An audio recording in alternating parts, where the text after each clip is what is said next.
Day 3, Part 2. As the original Part 1 that I'd done, the chap hadn't replied, so I couldn't put his reply in the video. So I filmed a reply to Craig Geraghty, who sent me this picture.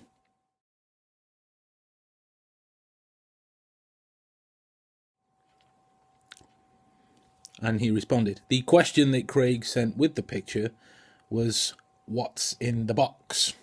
With a little winky emoticon. So with that in mind, what's in the box?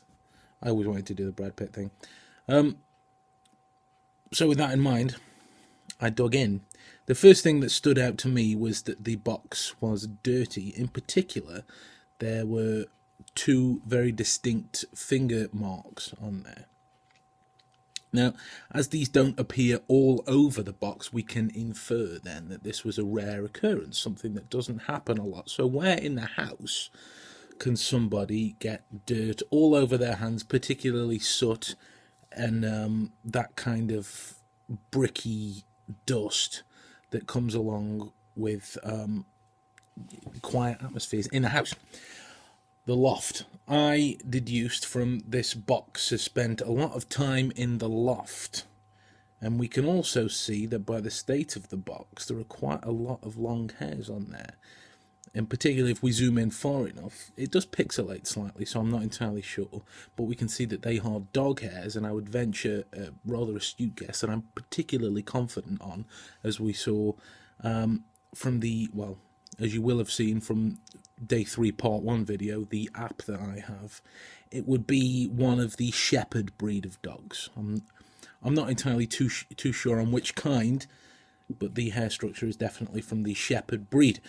Anyway, more importantly, I think that he's subconsciously, maybe unknowingly, not necessarily the right words, but he's given himself away with the winky face. I don't think that there's anything in the box currently when he took that picture. I think, though, when he got it down out of the box, he was getting it down... when he got it down out of the loft, if that is indeed where it came from. I believe it does. I believe that when he got it down, there were either books or DVDs in there. You can tell from the shape of the box that they would be the only items that would fit in there. And for the box to have been worn and torn as much as it have and bowed at the corners, it would have to be something of a sufficient weight and a sufficient power and a sufficient number of the items to do that.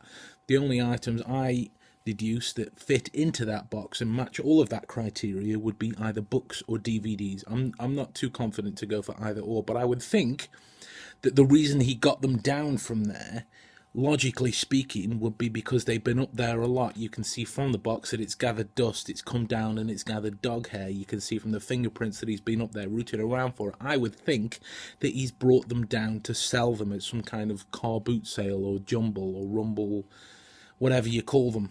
Some kind of through Funky Pigeon, or some kind of apps where you can send off your goods and get money back, those kind of things. But the salient point is, I believe that he's brought them down out of the loft to sell them to make money.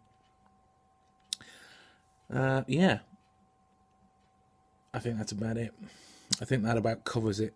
I think that covers it and then some. I'm quite happy with this one. So yeah, Craig,